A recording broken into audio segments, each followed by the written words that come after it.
Y'all, you don't know how excited we are right now. Tonight's show is gonna be epic. We're gonna talk about solo and partner calling. We're gonna take live call-in questions on our ElkBros hotline. We're gonna have live questions from our YouTube viewing audience. And I think there was one other thing we're gonna do tonight. What the heck was it? That's right. Tonight we find out the winners of over $40,000 in prizes for our ElkBros giveaway. So my friends, pull up a chair, adjust your volumes just right, and welcome to Blue Collar Elk Hunting. Welcome to Blue Collar Elk Hunting, brought to you by ElkBros.com, with your host Gilbert Ornelas and elk hunting coach Joe Gillia. You want to hunt elk? They live to hunt elk. Their goal is to share with you what they have learned grinding it out for over 35 seasons, doing what they love. So come on into camp and set a spell. Welcome to Blue Collar Elk Hunters.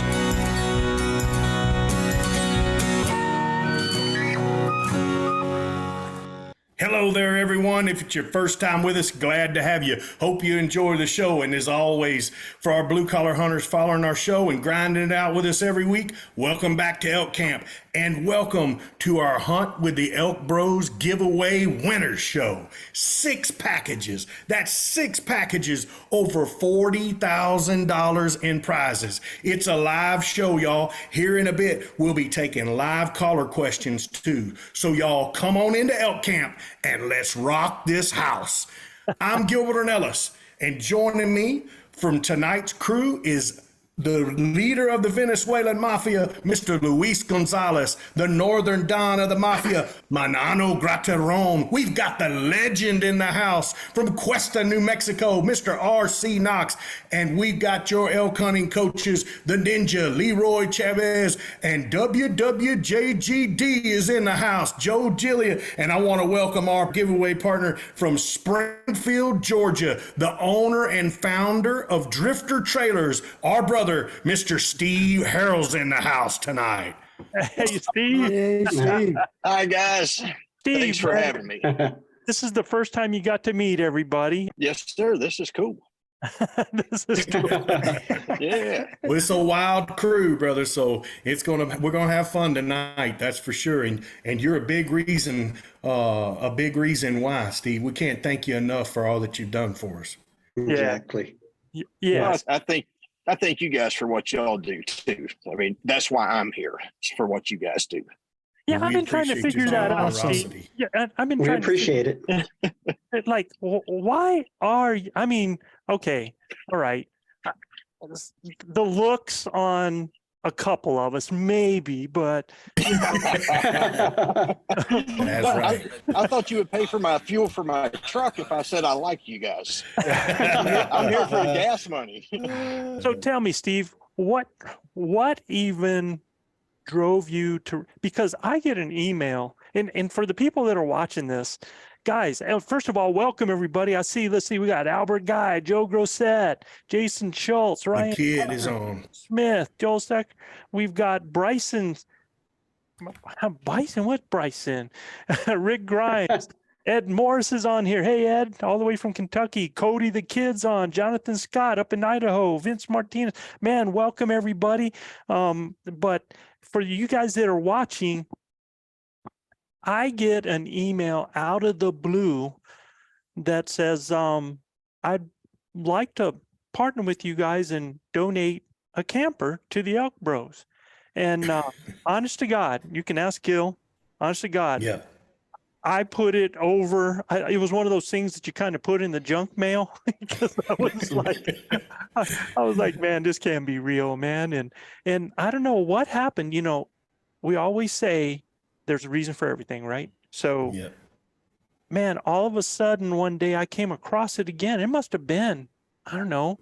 It was a little while after, wasn't it, Steve, that I replied back to that, right? It was probably a week or more, a week or two maybe. Yeah. It was a while. And I replied back to it, and I was like, would you like to do a phone call? And Well, I remember we talked about it, Joe. you said, man, what do you think about this? I said, man, bird in the hand, bird in the bush. You better call that old boy, see if he's for real. We'll call his bluff. And I told Joe, I said, this is crazy, man. I said, but we definitely got to run those traps down, But let me tell you, dude, I give him a call, and it wasn't, we weren't 5 minutes in, man, and we were pals. It was, Oh yeah. it's been a pleasure, getting to know you, your personality, and dude, you fit right in. Well, it's just Well, so I appreciate that. It's just so humbling, man. Joe and I started this a few years ago, and Chav, and I mean, it was just kind of, because we wanted to keep elk camp real, and just to have the outpouring of the elk hunting community and the sportsman community. I think 99.9% of all people are pretty good, depending on, what their beliefs are and stuff like that. And at the end of the day, the outpouring of people that have come to us and said, man, we want to partner up. And it's just been humbling. I don't know about Joe, but for me, man, it's just been humbling. And the rest of the guys, I'm sure, can sound off to that.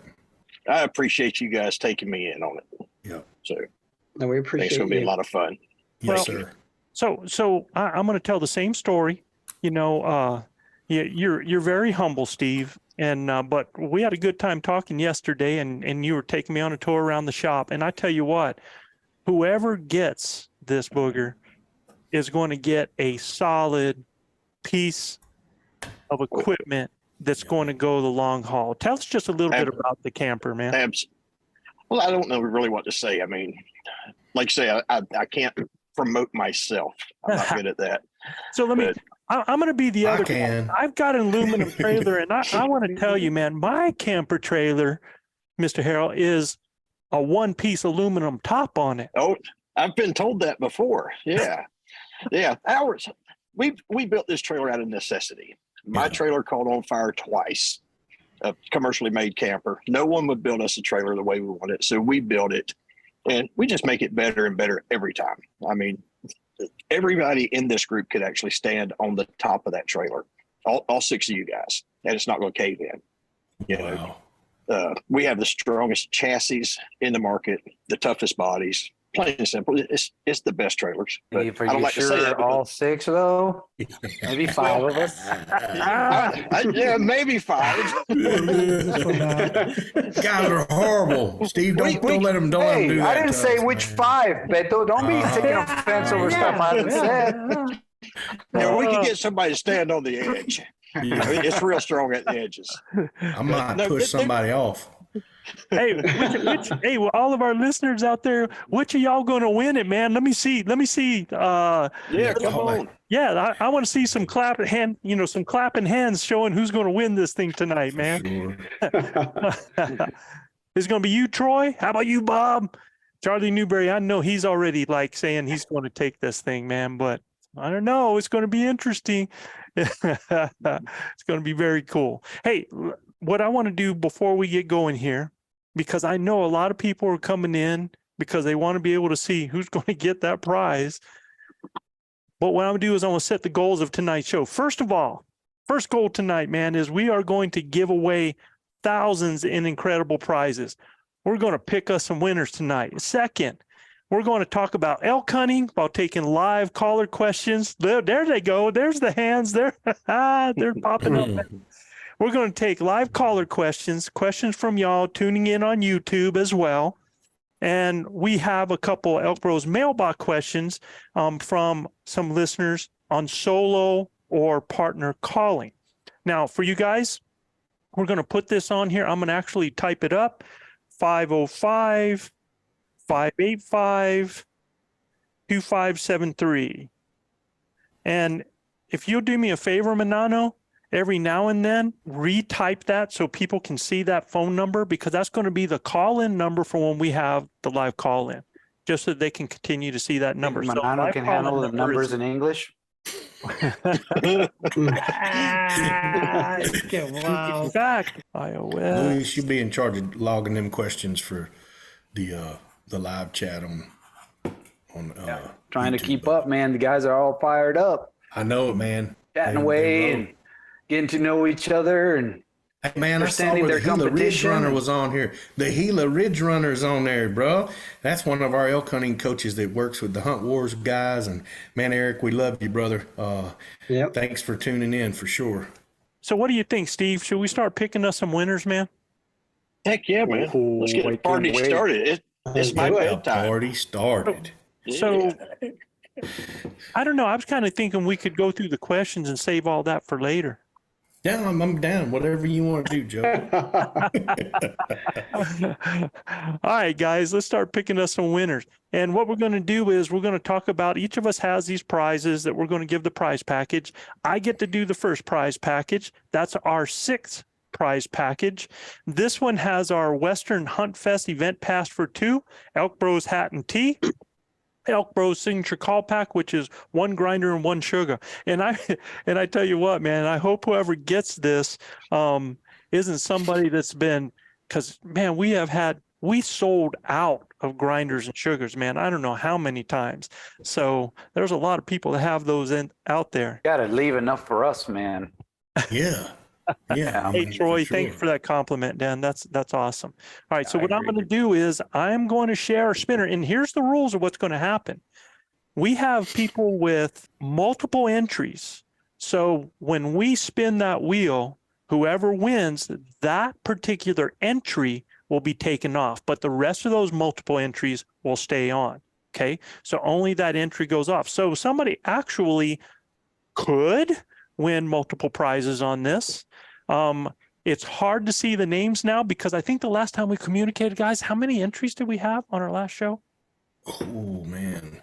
I think 80, I think. 82 or something like that, Joe. Yeah, Now we got over And 100. if I remember right now, we're about 311 entries now. Wow. Yeah. So That's cool. the names are going to look just a little bit different. A So little I'm bit gonna go ahead- smaller. Add to the bone. I'm going to share the screen and I'm going to make it large. Let's go ahead and pop this puppy out. And here we go. This is going to be our first one.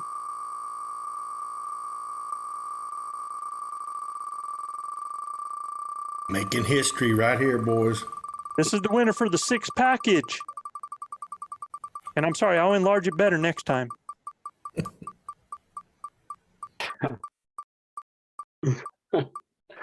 Ta-da. Oh my God. It's going to go. No.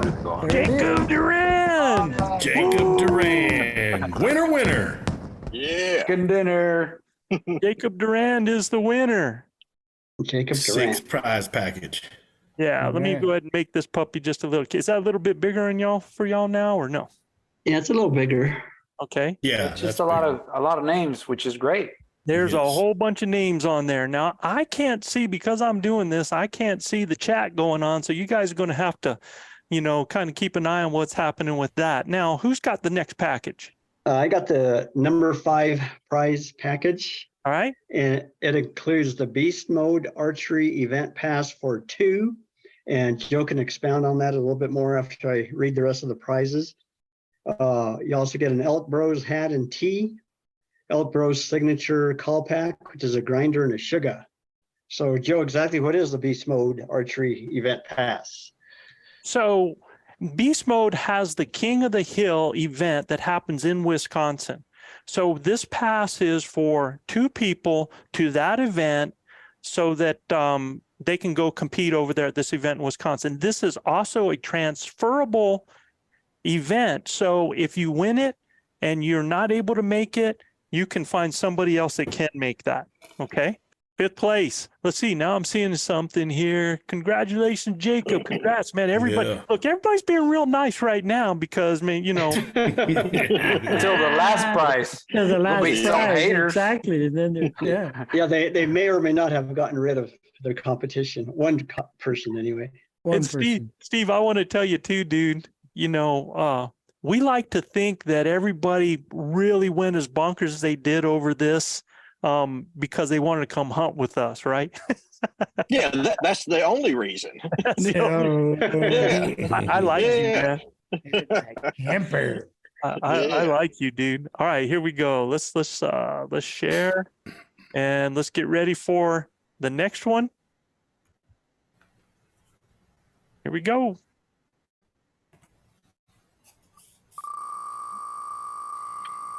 Whee! Drum roll. Man, that's a lot of names on there, Joe. There's a lot of names on there. And man, watch it tick, tick, tick.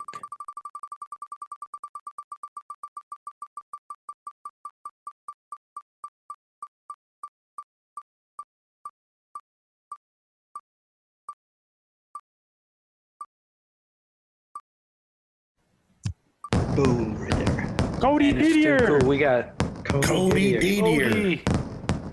Didier. Congrats, Cody. Congrats, Cody. Okay, so we're going to remove Cody off. Banano, Just you're let muted. him be. Let him be. Let him be. Don't tell him. Just You're muted. he never says anything important anyway. Okay, here we go. Luis, please give me a break, brother. Give me a break. Okay, we got the initial ascent IA2K backpack. Ooh, man. You got a that's nice ticket to Dan State and Statins 2024 L-shaped camp. Okay, so the initial ascent IA2K backpack. I actually have an initial ascent backpack over here. I tell you what, this very same pack, I got a chance to wear this pack at Mountain Archery Fest in Durango last year. And I carried on that pack 160 pounds on that pack.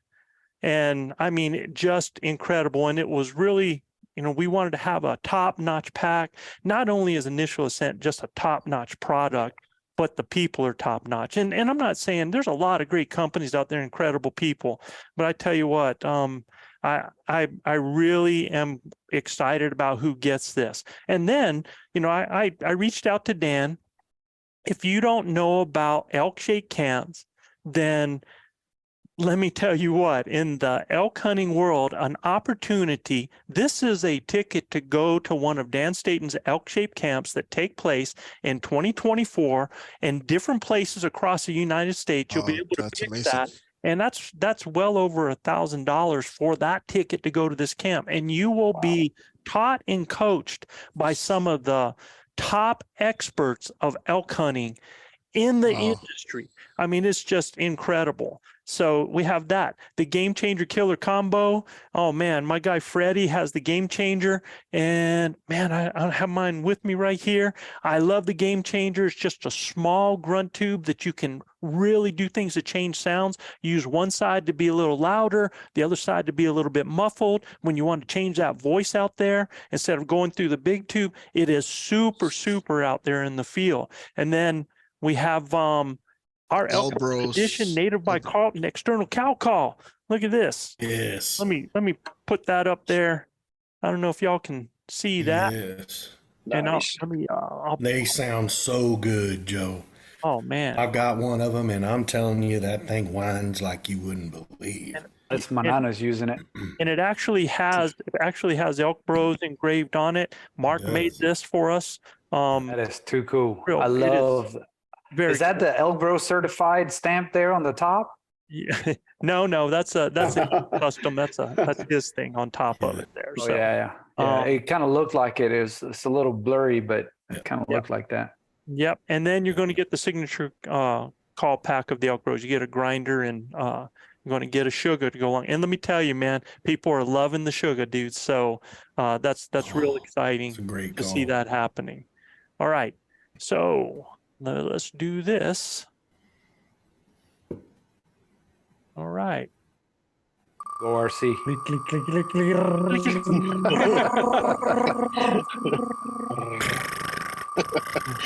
I can announce it'll be between Cody Kirkpatrick, my friend Click, click, click. Charlie. Man, somebody's going to love this package right here. Da, da, da, da. Got my name. Oh, just went by. Oh, your Bison. Bison. Steve Hahn. Yes. Congrats, Steve. Congratulations, Boy, Steve. Steve. Way to Steve go. Hahn, All right. winner. Fun, man. Yeah, dude, you are going to love that pack, man. You're gonna love. Yeah, don't give my pack away, Joe. That one behind you back there. Don't give that away. Oh, and that pack back there, it already has a Western Fly pack cover on it as well. Somebody's going to actually win that. It's a Betos size backpack. That's right. That's right, baby. Steve, is Steve on? I don't know. Let me Haven't check seen real quick. Steve on. No, I haven't seen him. All right, Luis, let's go to All right, the package number 3. Our third prize package. It's composed of 6 things. The first one being the Elite Archery Basing Bow. Wow. Hit or miss from Hit or Miss Archery. Thank you, Hit or Miss Archery. They're in the Then we- 505, Joe? Yes, Yeah. sir. Gotcha. Albuquerque. Gotcha. Then we have the Western Fly Pack and Optics covers. And this is for Sweet. Western contours. Yes, sir. Yeah, but Western Fly, Guy Duplantier. So that pack pack cover that you're seeing right there, and he makes them for the binos as well. Our third prize within the third package is the Native by Carlton Call Pack. Sweet. Mark's going to be putting together a call pack for the winner there. And then number 4 is Slayer Enchantress Call.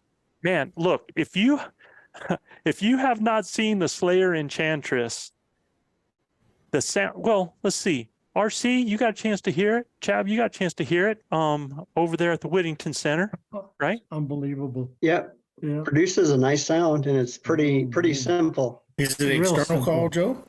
It's, sorry?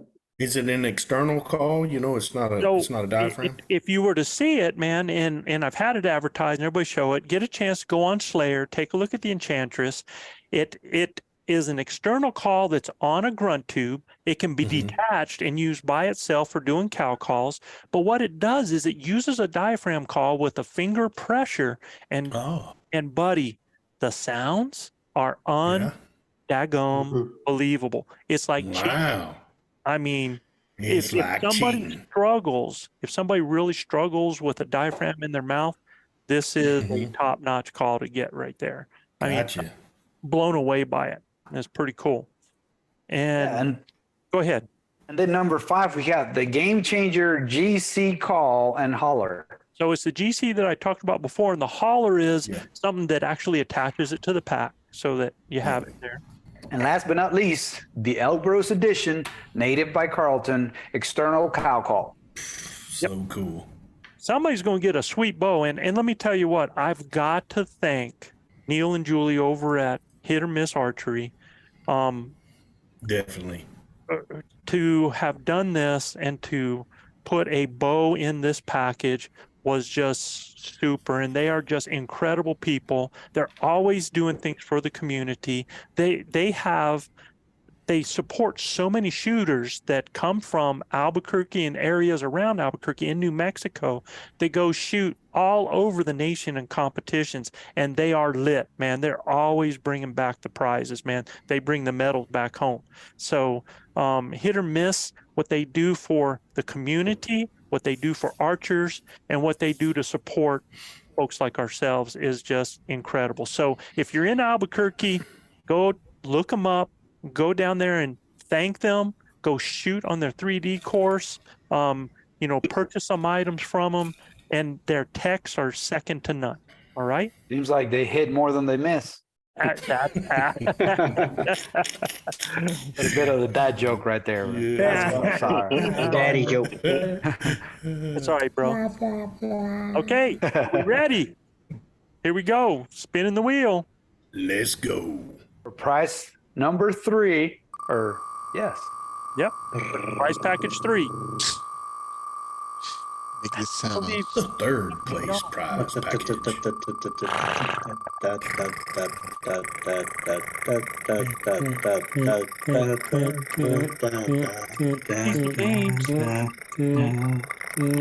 Game's coming. Tick, tick. Oh, there's Bryson Bursey. Is it going to get him? Is it going to get him? Oh, right by. George Ball. George Ball. Winner, George Ball. All right. Bryson's like, I didn't want the third one anyway. He's I didn't want the third one anyhow. Oh, Right. that's sweet, dude. George Ball. George Ball. You George, betcha. congratulations, George. All right. It's getting down nitty gritty. The guys present are trying to make a motion that you can only win if you are present in the live chat. I like that. Don't have to be present to win, baby. Yeah. But I like your style. I like their style for I sure. do too. I would have been on the same boat. Yeah, this next prize package, Joe, is near and dear to me and the boys' heart for sure, man. This is a 3-day South Texas hog hunt with the ElkBros, man. We're going to have myself and the Mafia. I got to coerce them and get them to come down there to chase the one animal that they absolutely love other than elk, which is these South Texas swine and Oklahoma swine. I mean, they mad for them. So it's going to be a 3-day. Do what, Bubba? Pasture roaches. Pasture roaches, that's right. Yeah, man. 3 days with us down there in South Texas. It'll be in sometime in the spring after we're done with deer hunting and probably before turkey season starts. We like to get down there before them. Mr. No Shoulders likes to go crawling around down there, so we've got some rattlesnakes that we deal with. But at the end of the day, these springtime hog hunts are a lot of fun, and the food's getting kind of scarce, so they really come to the setups that we have, and we've got plenty of them. That's a fact. Next, we'll have be giving Western Fly Pack and optics covers from Guy Duplantier and Western Contours. Guy, we can't thank you enough, brother. Those things saved our bacon this year in the mountains with it raining on us like it did. Man, we had everything in our packs were dry, and our bino covers, our binos were all dry, so it's fantastic stuff. And listen, guys, if you're going to get this in our package too, but if y'all don't have one, you better ask somebody. We're going to get an ElkBros edition bow hitch, right? If you guys are hunting in the mountains and y'all don't have a bow hitch, y'all better ask somebody, Because it is an absolute game changer. Because carrying your bow sucks. Exactly. Armando and we appreciate him and his crew for sure. Also, Native by Carlton's giving away another call pack. We just heard about the Slayer Enchantress call, so they're offering one up. But one other thing that's really cool and what Joe loves to do, he don't like sitting in our setups most of the time hunting these hogs. They've Ultimate Predator Hog decoy from Predator Decoys has put in an Ultimate Predator Hog decoy, man. Oh, yeah. You know, Joe loves to stalk them rascals, and we love to watch him. And at the end of the day, man, having that hog decoy, I can't wait for one of them pigs. Joe's going to be lethal now. I mean, he's even deciphered their language. Yeah, he even knows how to snort at them and He knows how to everything. talk to him now. He's done figured out how to talk to them hogs. So, the Predator Hog decoy will be awesome. Also in the prize package, it just keeps on going, man. Hoot Camo clothing package. So the guys over at Hoot Camo put some clothes together for us that'll go into this pack. Joe, do you know if it's like shirt or cap or? It's like it's breeches, it's top. Gotcha. It's like a full outfit that they're Awesome. putting in. Yeah. And one of our near and dear sponsors, Outdoor Edge, is going to be offering up a razor bone knife, man. Once the knife of the ElkBros is Outdoor Edge for sure. And then the ElkBros signature call pack. So you're going to get a grinder and a sugar. And Joe, we don't have our tubes ready yet, do we? So, you know, I ain't going to jinx nothing, man. Y'all just gotta wait. Y'all just got to wait. Yeah. So we'll get you guys our signature call pack. We can't wait to have you guys down and come hunt with the boys. Who knows, man? We might even get old Joe and Chav and RC down there with us. So it'll be a fun time for sure, man. It'll be a lot of fun. I like chasing them pigs. And I just wanted to say too, man, you know, you talked about me speaking the language, and you know, I worked really hard. I worked really, really hard at trying to get that I mean, I worked for months on that technique to get that sound. And I just want everybody to know, if you just take this and you put this right inside here. You got to take this one over. This one has to come up underneath, just like that. And then you take this hand just like this, and it goes just like this. You're getting me scared, Joe. What's he trying to do? Joe, what are you doing, Joe? I have no idea, but it's pretty embarrassing. Yeah, it really is, Joe. is. Don't let me do that, bro. Fellas, don't do that. Is there any way to Don't- like edit the live stuff, or just like Yeah, do we really have to? I mean, is this really going to be recorded Can you for the live of the delete this show? What part, a tough crowd, man. What a tough I don't know, man. brother? It's yeah. All right, here That we was go. terrible. Let's pull it up. Yeah. Let's move on. We're going to pull it up. All right, here we go. You ready? Yeah.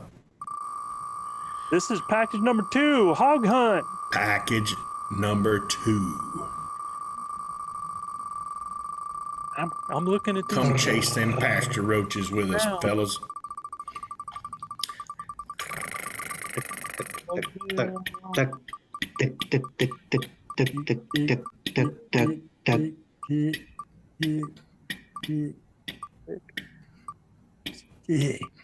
Oh, Casey. Albert Guy. Boom, Albert Guy. Oh, poor guy. Hey, Hi. dude. Congrats, Albert. Albert heading to Texas. Albert guy. Welcome to the Lone Star State, baby. Albert Guy. Man, There we go. That's package Fantastic. number 2. Man, Albert, you just won a heck of a package, boy. So that's really cool. Get your broadhead Congrats. sharp, buddy, and your Yes. powder dry. There he is. There he is. All right. Oh, here they go, man. Albert. Woo, he said. Woo, Big Suey. All right. And now the moment that we've been waiting for, grand prize package. This is going to be a New Mexico archery elk hunt with a guest with the ElkBros. And I want everybody to understand something too. A lot of people think that they're just winning a hunt and they show up and just hunt with us. That's not the case, man. You're also going to get months of coaching, personal coaching from our ElkBros Success Squad. So you're gonna get stuff from Luis, from Chav. You're gonna get stuff from Gilbert, from RC. You're gonna get stuff from Travis O'Shea. Stuff from Guy Duplantier. You can get stuff from myself. So You're gonna get to try my paella as well. Yeah, there you go. Yeah. I don't know. Didn't happen last year. In Picanha. Right, we didn't Well, get I was in a rush. You pushed me pretty hard, bro. Well, don't do that. this Rushing time. for a trip that was planned a year ahead of time. Honestly, give me So- a break. Not only are you going to get that, you're going to get that hunt, you're going to hunt 5 to 7 days, and there's even possibility that there might even be additional days into that. So we'll get all that worked out. You're going to get the Western Fly pack cover, like I've got back on my pack back here, along with one to cover your binos. If you wear that bino pack on the front of your chest, you're going to get the Wapiti River Hunt Pack. Do we got Travis O'Shea? I haven't seen Travis in here on here right now. You're going to get the Little Rip Bugle Tube, the one that he just now has, his new Bugle Tube. The Wapiti Reed Pouch. You're going to get the Thermal Wind Checker. You're going to get the ElkBros Grinder Reed, the Kryptonite Reed, the Frolicker Calf Reed, and the Lone Bull Reed. So that's going to be the hunt pack from Wapiti River, Travis O'Shea, the maker of the ElkBros series calls. Travis is phenomenal. And what an incredible human being. You know, my wife teases me because she says that I'm always saying, you know, I talk about guys that I've been around or people we've been associated with. I was talking about Steve the other day, and I was like, you know, we have these incredible humans. She says, you say that about everybody. And you know what? We have truly been blessed, y'all. He compares everybody against him, so everybody's way better. Tough crowd, when- boy. This Going wine to is hell, really bro. good. You're going to hell. Got me going. He's going to hell. low, and then it's always up. Cannot be saved. You cannot be saved. Manano says you're going to hell. He is, bro. I probably will, but you'll be there waiting for me. Yeah, probably, but you were really All fair, right. bro. All right, here we go. We've got the Oh. ElkBros Edition Bow Hitch, the Native by Carlton Call Pack, Slayer Enchantress Call, the Ultimate Predator Elk Decoy, the one that I always have with me, and elk have fallen to that decoy. Gilbert and I have had some of the funniest moments behind Heck that yeah. decoy, trying to decide who was going to kill an elk. And Or didn't. Yep. I mean, for you know, sure. and we really didn't get a chance to advertise this a whole lot because RC doesn't have Instagram, but you're Yeah. going to get an RC Knox original ElkBros buckle. Dude, that is like the real treasure in this is having something handcrafted from Collector's item, the I mean- yeah, dude, handcrafted from the legend RC Knox, dude. When you sport one of those buckles around, you are different. I promise you, man. It is so cool. Thank you, RC. Yeah. heck yeah. Absolutely, man. And you're going to get now our winner last year, Cody the Kid Kirkpatrick, got one of these. Actually worked my elk with it. It was, hey, Cody, tell everybody how cool it was, man. A Tracy Henry original knife. So you're going to Yeah, I have one those too. as well. Fantastic knife. You're going to get the ElkBros Success Squad training, and you're going to get the ElkBros Signature Call Pack, right? Phenomenal. Man, I think that's it, isn't it? No. That's it? Yeah, that's it. No, that ain't it, Joe. You got one more thing to go over here. What the heck I was think that? it's a U-Haul trailer. Are you? Oh, yeah. Yeah, you haul it all right. Orange and silver. You Yeah. be hauling your butt up to elk camp in that thing. Let me tell you, And be this hauling. trailer That's can it. hold 5 of us on top of it. on top of it. Now, one thing Six. Man. Oh, I'm a bad. it's not going to haul Plus 5 of my us inside of it. If it does, I'm back. I'm the Yeah, I ain't getting in. uh, Joe, So- tell them about it, man. This is incredible. an ElkBros Edition 5x8 overland camper made by this man right here, Steve Harrell. Steve, there he is. Touchdown. And Yeah. Steve is actually going to, and Steve, his company's in Springfield, Georgia, correct? Right. Go dogs. And he is going to drive that personally out from Georgia to deliver it at elk camp this year. So how special is this? And this is where it's really unfair that our families can't participate in this draw. Yeah. I'm just really buttered. I mean, this is just unfair. Buttered. Man, you can't be Buttered buttered, and bro. Is that what I said? That's language limitation right there. You see, Language limitation. that's called karma. You guys are Karma. Karma. dirty, yeah, dirty right. minders. Yeah. Oh my God. Karma. So should we pick this? You know, we make Joe uncomfortable when we start, Just- fighting. Joe will go, okay, let's go. Let's move on, bro. I don't know what's going to come Brother. out, dude. I have Yeah, that's right. You never know. Yeah, that's a real deal, Joe. All right. Yeah, I'm going to real deal you, man.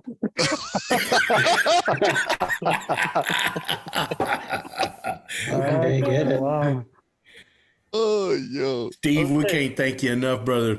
I can't wait to see who's going to win this prize package.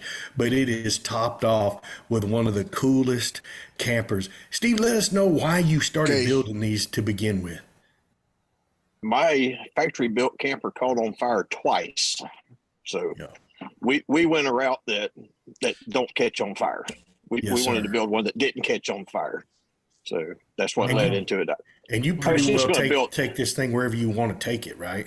Yeah, it's as tough as your truck. If you Yes, want sir. to beat your truck up, the camper will follow. That's So- awesome. Oh, That's cool. a great Well, advertisement. look, I'm telling you, some of the places we've gotten into, you needed something tough as a truck because some of our Right. trucks didn't make it.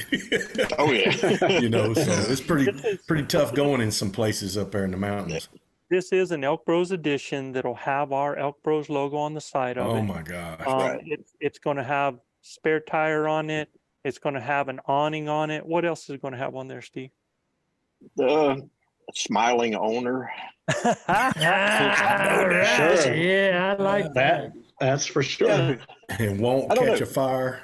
It won't catch a fire. Yeah.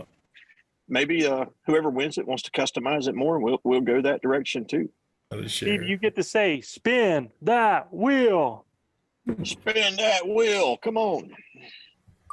Here it is. Oh my gosh, here we Rock and go. roll. Hi, 27 man. Look, seconds. Look Oh, man. this. 20 Who's seconds. gonna be?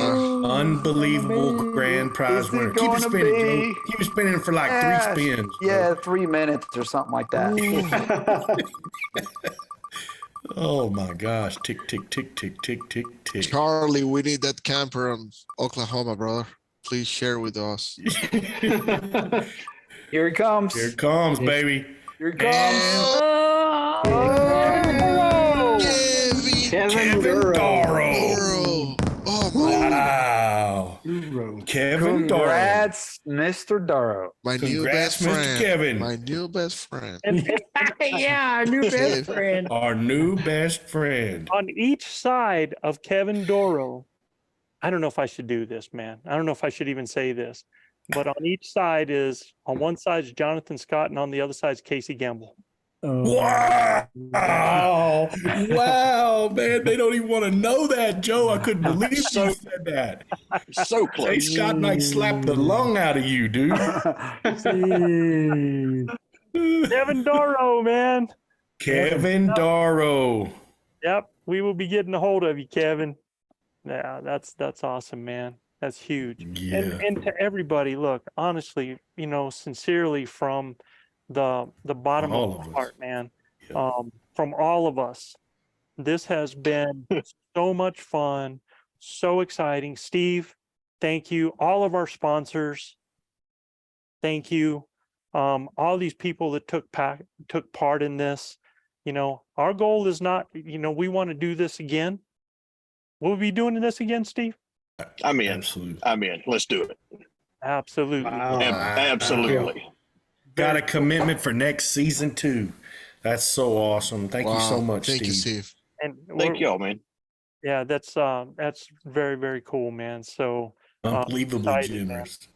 generous. everybody wants to borrow it, and we'll talk to Kevin Doro and see who if he'll rent it out. So all right, that's it, Guys, because of the length of our show tonight, we won't be doing our full shout outs, but we'll have to give a quick shout out and a big Elk Bros yell to this top listening city in Latonia, Ohio. Antonio, Ohio. Yeah. Latonia, Ohio. Yeah. Wow. And just so y'all know, the phone line is now open. It's 505-585-2573. And if you don't get through, you can leave a message with a question, or you can call once to see if the line's open.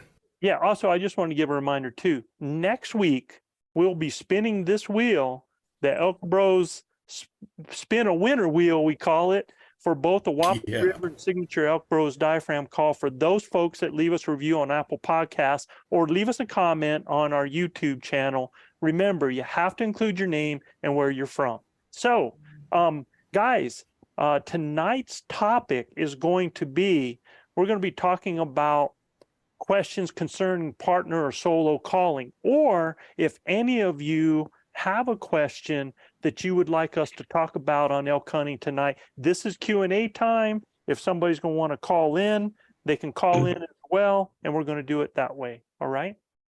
Yep. Yeah. I can't take y'all with me. I'm going to bed. All right. Oh, okay. Fantastic, Mr. Harold. Yeah, Thank you so much, brother. Thank you. Thank you. you. Sir, great meeting you. God bless Appreciate you and your your family. kindness. God bless you and your Thanks, guys. family, brother. Thanks, brother. Thank you, sir. Can't Appreciate wait it. to meet you. Talk to you Thank later. you. Me neither. See you, bud. Bye. Take care. Joe, you want to go to the ElkBros mailbox question? Yes, sir. Let's do it. Our first mailbox question comes from Thomas Jackson from Harlem, Georgia, which is the birthplace of Oliver Hardy of Laurel and Hardy. Go. Okay, he says, I know boot preference differs with every hunter. I'm curious as to what boot and installation level y'all use during September in Colorado and New Mexico with the style of hunting that y'all do. I used Rocky Pro Hunters 400 grain installation on the past 2 hunts. They did great, but are not very waterproof now. I'd like to replace them. Unfortunately, they are no longer made. That's correct. I'm considering getting the Danner Vitals. Got any thoughts on these? Do. Yep. And Gilbert, I can start with you. Yeah, so, I know what the boys wear. They wear Solomon's, and they've been fantastic boots.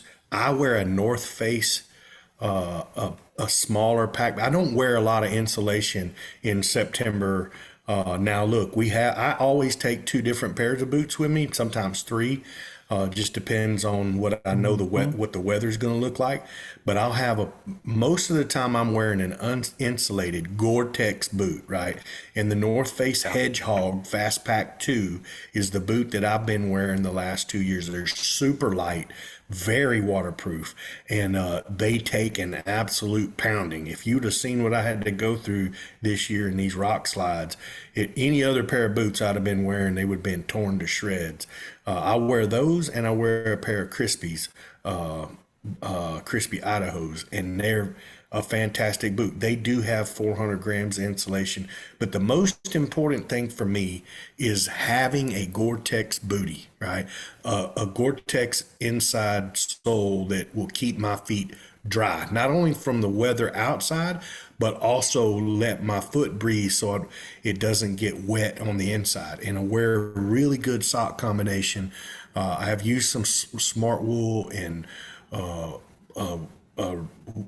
another type of merino wool sock that's really good.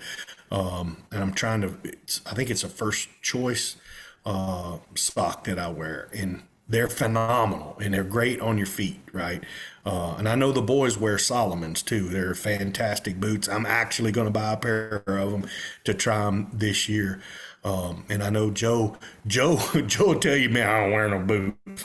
I wear tennis shoes. He wears tennis shoes. Yeah, and with a Gore-Tex sock, right? So it makes his foot waterproof. And I know RC wears some Mindels. I wore them for a long time as well. So there's a whole plethora out there. But the big thing, man, is you want to wear something that fits really good, and it doesn't hurt your feet.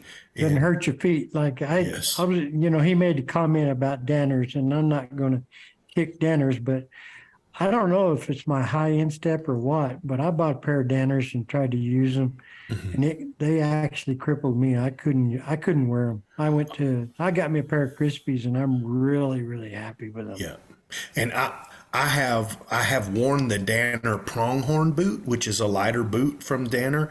I have worn it in the past, and I had no problems with it other than it just didn't last. And I'm kind of a guy that wants a boot to at least last me 2 or 3 years, because I only elk hunt in these boots. I don't deer hunt in them. I don't do any of those other things. Now my North Face boots I wear every day, and I mean they're a fantastic boot. So Luis, Manano, y'all got any other things that y'all been wearing? Yeah. But again, to your point on the Gore-Tex,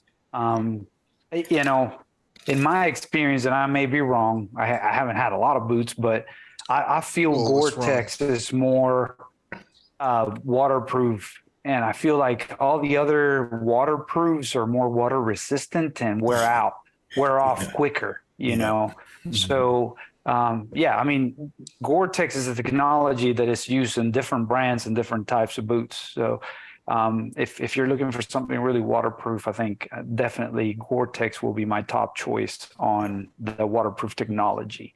The Salomons, I mean, Are Manano fantastic. Manano found those boots a few years ago, and we tried them. And I mean, I've Fantastic. used mine for 4 seasons, and they're still good. And I put them through a lot as well. So I just bought me a second pair just as a backup because they're just tough, and they're. I like the fact that they cover my ankles, right? I mean, when you step through all these rocks and all this rough terrain, go over deadfalls or blowdowns or whatever, having that ankle support. Right. I don't know how Joe is. It's I don't. Yeah. It actually. I don't know how Joe. I actually feel like I have better control by not having my ankles bound up like that. It puts so much pressure. I mean, it makes stepping awkward. I'm able to control myself, especially going over logs and stuff. I just control myself better. Man, and them rocks that stick up when you're walking down the trail, man, they're horrible. That jump up and catch your toe, man. I'm telling you. Yeah. Look, the bottom line is they got to be comfortable, guys. Right. And you want something that's waterproof, and September is not going to be super cold in Colorado. And I don't wear any insulation. If I do wear a boot, even in the winter, I don't put insulation in it because I'm moving. Right. Yeah, we're moving. We're not stand hunting. If I was gonna do some stand hunting or something like that, I'd probably wear 1,000 grams of insulation. But I don't. I would rather. Look, guys. I'm a big boy. I sweat like crazy, and if I put something that my foot's gonna go in that's gonna be warm, it's gonna sweat. And when your feet sweat on the inside, that's what makes them cold, right? And it also creates problems for you getting blisters and things like that. So the big thing is Gore-Tex, I believe. I talked to Guy Duplantier too about his system. He wears a Wuru sock. It's a merino wool sock, and they're for left and right feet. He said it makes a huge difference. And he wears a Salewa boot, which is much like the Solomons. And, so we all kind of wear a little bit of different things, but if you find you a good pair of boots that fits, and I'm not saying the Danner pronghorn won't fit you, or the Danner, whichever one you said. I just think if you start going to a higher insulation boot, you got to make sure it's Gore-Tex so it can breathe, because otherwise your feet will be wetter inside of them than they will be outside of them. That's the thing that you want to be able to wick that moisture away from your foot. So that incorporates wearing a really good sock, like a merino crew sock or something. RC, you got anything else to add to that? No, I think that covers it all. Yeah. Sweet. Yeah. And I think these guys talk, and they're the ones that listen to about boots, because, when it comes to myself, the only time I really wear boots if I have really, really bad weather, or, if it's really soaking wet out there and my shoes are just getting soaked, I'll switch over. Don't listen to Joe. You're gonna get hurt. What? What's that? Don't listen to Joe. You're gonna get hurt. So actually, there's a lot of people that have listened, and there's some people that enjoy it. So look, bro. If you I would need a Gore-Tex sock. You use waterproof socks, right? as well. Yeah. I do wear waterproof socks, and there's people that use mountain trail runners to run through the mountains, man. Sure, man. It's just something that all in what and look, Joe feels the most comfortable, and that's maybe more important than being waterproof, is you feel comfortable in your feet, man. Most definitely. I'm telling you, there's nothing. If you beat your foot up on a hunt, you ain't going back out. You're done, dude. You got to take care of your feet, man. Yeah. It's super important. The waterproof socks that I found that are like you usually get good deals on are cyclists. Right. Right. Yeah, well, that's exactly what I wear, is waterproof cyclist socks, man. So you can get a bunch of them. I buy them for about $16-17 a pair, and I usually keep about 5 pairs, and that way I can rotate them through, so that they dry out on the outside. But so I'm going to go ahead and end this one right here, y'all, on the question.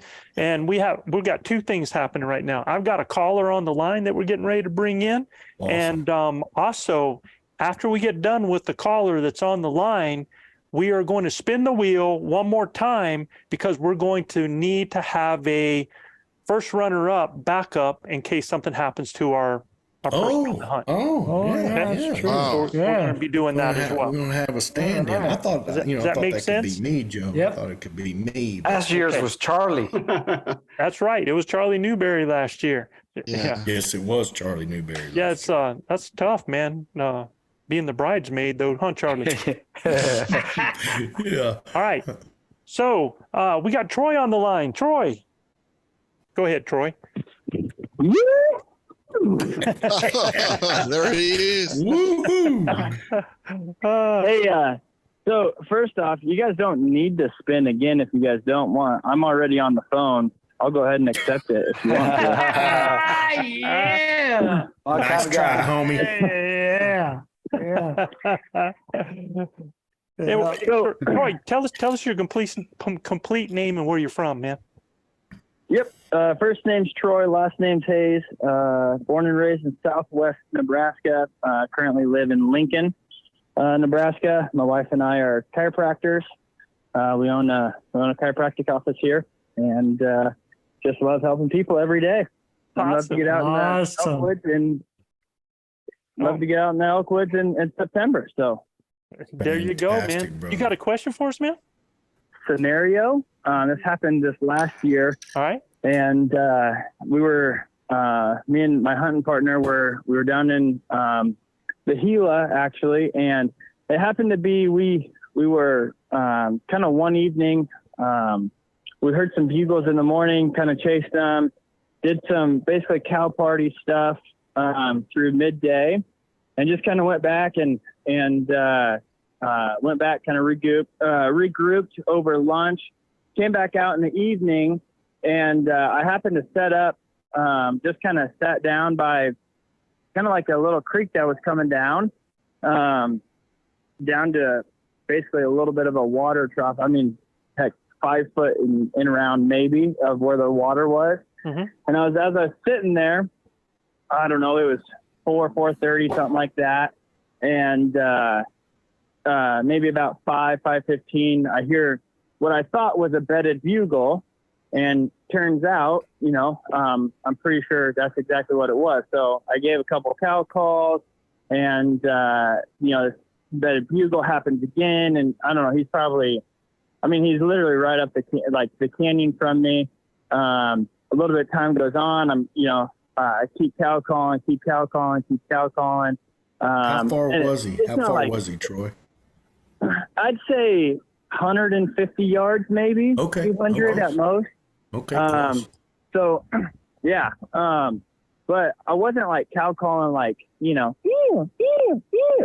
it was, I'd let one kind of marinate for a couple minutes, Mm-hmm. and then I'd throw a couple more out, and then, let that kind of marinate a little bit. And so, I don't know, it got to be 5:45, I don't know, almost 6 o'clock or so. And I look up there and I can see some cows up there as well, right? And so I'm like, well, he's got cows with him, most likely, if he hasn't came and saw me yet, right, like he's more likely got probably a cow on the verge of coming in, right? Well, that was kind of my thought. So then I was like, well, maybe what if I introduce a bull, down here, and kind of go into more of a breeding sequence, right? Or like have my own hot cows. Maybe that'll bring him in. So I introduce a bull, and he starts tearing off, like just, bugling like crazy. And so, but he doesn't come any closer, right? He kind of does a roundup bugle, takes the cows up the draw a little bit. Well, at that point, like I'm standing up, and I'm going to, try to close the distance. And so we kind of work back and forth, and we, kind of just get in a screaming match, right? But every time that I would get in there, I'd get within, 100 yards or so, and I'd throw a bugle out there and just scream a bugle, and he'd almost basically send a roundup bugle, and they'd push over, another 70 yards, right? Troy, I'm sorry to interrupt you, but what time of the year was this? This would have been like the 20th of September. We were second season in New Mexico last year. Mm-hmm. So it would have been like right about the 20th. Say you were doing a bugle at him, Troy. What Now, What kind of bugle? what kind of Intensity, bugle are you yeah, doing? kind of with that intensity. Yeah, I mean, so initially when I started introducing the bull, it was just kind of a, like, hey, this is my cow, some kind of, just like, just some grunts essentially. And then I'd get, a little bit of a chuckle. And then as, kind of got him fired up a little bit more, because I don't know if he thought I was going to come up and take his cows or whatnot. Right. And Sure so did. once he started kind of elevating a little bit, I tried to elevate myself. And so then, and then once we started in, kind of going back and forth, then we were both pretty elevated, I guess you could say. Right. And then I could hear a couple other bulls starting to come in and bugle as well. Like some satellites, but I didn't know if, like, again, I was trying to, solo call, because my hunting partner was actually up the canyon. We kind of split up for the evening and solo hunted. So I didn't have like that partner system. So when I was solo calling, I would, I'd try to scream the bugle and I'd try to, run up 20 yards. Right. But I think that, I don't know if they were catching some movement or if it was just like, hey, no, you're too close for comfort. And the roundup bugle, and, he'd push away a little bit more.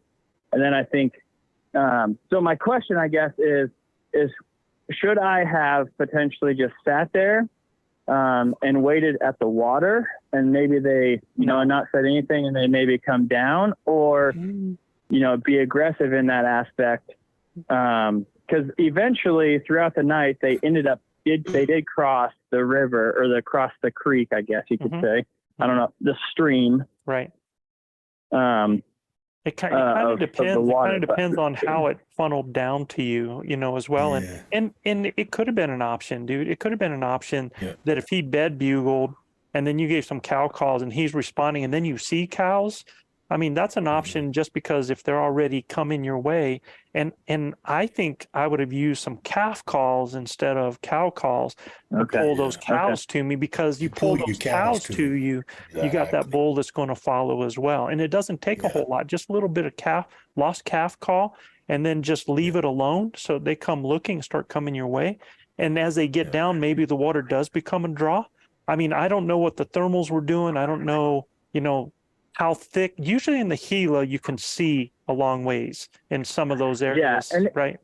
It didn't seem like it was overly thick. And I feel like that's probably a little bit of why, when I would scream a bugle, he'd do a roundup bugle, because I wasn't coming through the trees. Could you see? Right? Did you ever put eyes on it? No, not at that point. Yes, I did eventually. Well, early when the cows were up there, I could see him. And he was a nice 6 point. I saw him real early, and then as I was trying to, be aggressive and close the distance and get within that bubble, and then scream, bugle and whatnot, and try and get him to turn around and come check me out. I never saw him after that. And then real late, like right at dusk, they crossed the stream and went up the other side of the draw. So we were kind of down in the bottom, in the I guess you could say the canyon of it, and then they went up over the top of the other hill. Joe, can I try to comment here, and you correct me if I'm wrong in this thought process? But there is no right or wrong, bro. I mean, it's elk hunting. But I understand. But I mean, it seems to me it's like you're targeting the bull versus. It's like when we talk about we don't engage the bull directly. We kind of either make our own party to make him curious or jealous to come and check it out. It's like the scenario that you have to build has to be ignoring the bull versus actually, engaging the bull directly and escalating with it. I feel like he's feeling the challenge being posed, and he chose the route of gathering his cows and just kind of moving away. Fight or Yes, fight or flight. Yes. Yeah. I don't know. That's the way I kind of. And actually, Luis, that's what I was going to say is that I would have. There's a couple things that you can do there. You can either pressure that bull, and I mean just keep pushing up on pressuring him. But what you want to use is you want to use those short roundup display bugles yourself at those cows. Not really at the cows. Answering to the bull, let the bull answer to you. So if he's calling to, and then you're like responding back to him, he's leading the show on what's going on. What I would do is I would demonstrate to those cows that I am a bigger, better bull than what he is. And that's the point where you actually do. And it's hard, man. It's hard to be bigger than a real mature bull. I mean, it's just hard to do. But I mean, you could have done that, throwing a little cow calls back behind you so that you maybe had something with you. I've done that towards convergence, or you just act like you're totally interested in those cows and you're trying to pull them to you. That's what those other satellite bulls are doing. If you listen to the calls that they're making, they're doing those roundup calls too, trying to pull those cows to them. So you're either doing that or you're pressuring that bull, and it's with the same call when you're going and moving in on those cows like that. Okay. How was your win, Troy? I mean, when I was advancing and trying to close the distance, I was trying to make sure that it was always in my face. So I never had a feeling that they winded me. Oh no, they left through the whole process. Yeah, well, yeah, but I mean, I was very diligent about making sure that the wind, was in my favor throughout that whole time. Yeah. I mean, at that time of day, you got them thermals falling off, so you got it. Go get him. Go move on him. Hey, one of the things that I think we get accustomed to, and when we're calling at bulls that are answering us, we just get into this mindset that, okay, well, he's talking to me, I'm talking back, but nobody's advancing position, right? Nobody's moving forward, right? The bull's not coming to me, and I'm really not going to him, but yet we're talking to one another, right? So for me, I'm bugling my way right in there, sounding like a big, nasty bull to try to pull the short roundup type bugles at those cows. I mean, and if he ever hits you with a bark and a bugle, it's on, brother. Get your stuff ready. Bark right back at him, and he will pour through those woods to come at you, because now he knows you're coming for his cows, right? Especially if you can hear the cows talking. You're not close enough if you're not hearing those cows talking, man. Well, and that's what I was going to say is I think the biggest mistake sometimes made in this is that people start following up on the bull. You actually get kind of aimed at the bull going to him, when actually I would try to get up and on the side of his cows so that I had the cows between him and me, and working to get in that position and screaming at his cows so that now he has to come through them because he's not going to push them to me. He's got to come through them and either push me off or he's got to get his cows rounded up away from me. So don't get caught up in his trail stream, That's right. Kind of get around and work more towards those cows and make him have to defend them. That's going to be the thing, is really pressuring that you're going to take his cows away from him. Did you have more days to hunt too? Yeah. And we went back in that same area the very next morning. But looking back at it, what I wish I would have done, and I just didn't have it, is I didn't have any satellite communication. So I didn't have a Zoleo, I didn't have a Garmin or anything. Right. And what I should have done is, if I would have had that, I feel like I would have been more like what you've said, is just say, hey, I'm gonna stay on them all night, literally follow them all the way through. But I just felt a little bit uncomfortable in that, and so since then I've already got a Garmin and all that. But cool. And I'm not going to make that mistake again. And that's a big part of it, man. Being able to hunt fearless, where you can chase those critters and get after them, and you can still stay in communication with your buddy and stuff like that is pretty critical. So, but I think you were in a great situation right there because that bull was lit. But he is responding the way he is because of how you were sounding off, and he's trying to make sure that those cows know that he's the man. So what you got to do is convince them otherwise and let him know that you're convincing them otherwise. Now, the only other thing I would say is that you were hearing satellite sounding off, right? So yeah, I ended up using one other satellite.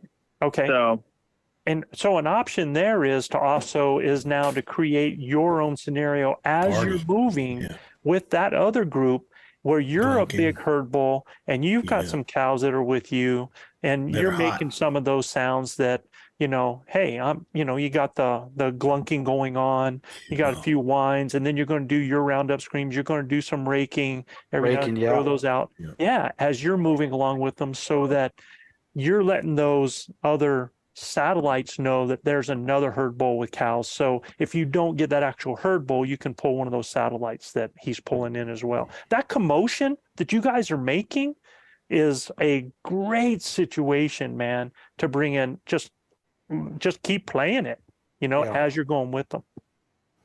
Sure. Cool. Well, I appreciate it, guys. So, and to, this scenario that happened was the very first time that I'd ever been in an elk battle back and forth. Oh, so, man. That's too cool. That's cool, yeah. man. So it was Cool. like you're ruined for scenario, life. So Yeah. no, I know, but no, I just had always been like, I literally probably think about it at least once a day. Of like, what could I have done differently, of what could I have done differently, and like, how could I have potentially sealed the deal? Later in the hunt, I ended up hitting a tree branch on a big 6 point. And man, been there, done that. It was a total bummer, but phenomenal hunt. So I'd go back. But that branch is pretty dead. So well done. Oh, didn't make it through. Exactly. Look, man, what you really encountered, Troy, was a herd bull scenario, man. And I mean, he's got a herd with him, and there's just different way. Yeah. There's just different ways to deal with that herd bull. And for me, man, it's more about getting his cows interested in you and you trying to work yourself in between them. And sometimes that may mean you shutting up a little bit and moving until you catch movement of his cows. Then you can really talk to them, and he won't be liking that at all, right? Because when you shut up, he don't know where you went. You know what I mean? So that's another thing that you can do. But that's a risky one right there, though, Gil. With if he has cows, because at that point when they're moving in the evening, going to where they're going, that's a tough one that he's going to leave them to check something out right there. Yep. So, but there is one other option, dude, and that is to actually stay quiet if he's sounding off on his own, and to put the Mohican sneaking in on him and see if you can get up on him as well. So that's always an option. I always try to call everything because I'm an idiot, but it's just what I love to do, man. I love to call. So that's one of the things that I was going to make the comment is that you did mention that you did see the cows coming to you. Well, I don't know if the they cows were up on the ridge. The cows are on the ridge. They were kind of. Okay, go ahead. Yeah, so they were just kind of more. I feel like they were just kind of more milling around, kind of feeding, kind of. And as I was walking, kind of back. Yet. Yeah, no, they were just kind of. I think that they were just kind of getting up from the afternoon bed and just kind of grazing around just a little bit, but they definitely weren't in their feeding place. Gotcha. Hey, man, that's a great question. We so appreciate you calling in, Troy, man. And yes, sir. I think it's so awesome that you had that kind of encounter. That's the type of thing that everybody lives for right there. And I'm looking forward to you having more and letting us hear about those. Yeah, for sure. Thanks, guys. Thank you, buddy. Troy. You have a good one. Troy. So... yeah, I got to get my timing better on that stuff like that. Joe Grossette's been asking a question on here, and we're going to hit that. Did you want to do the wheel again? Yeah, we're going to do the wheel now first, so that we have our runner up. So let's do that, and let's see who's going to be the bridesmaid. Wow. what do they call them? First loser, Joe? Here we go. Let's see what Never it is. know. First winner, second Yeah. winner. You never know. Spinning. You ain't first, you're It's last, spinning. Ricky. Spinning.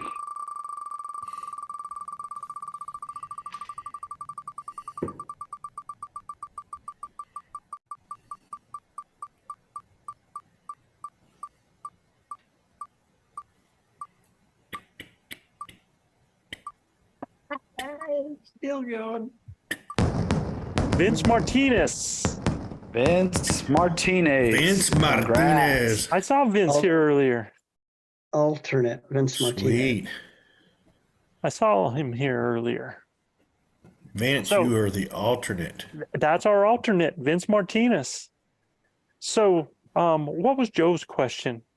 I'm not sure I understand. I think he says to call or not to call first archery techniques versus second archery. Oh, gotcha. And I guess I'm assuming he's meaning obviously The calling techniques, first for archery or both. second Yeah, archery, but and there was also a question earlier about how far can elk smell?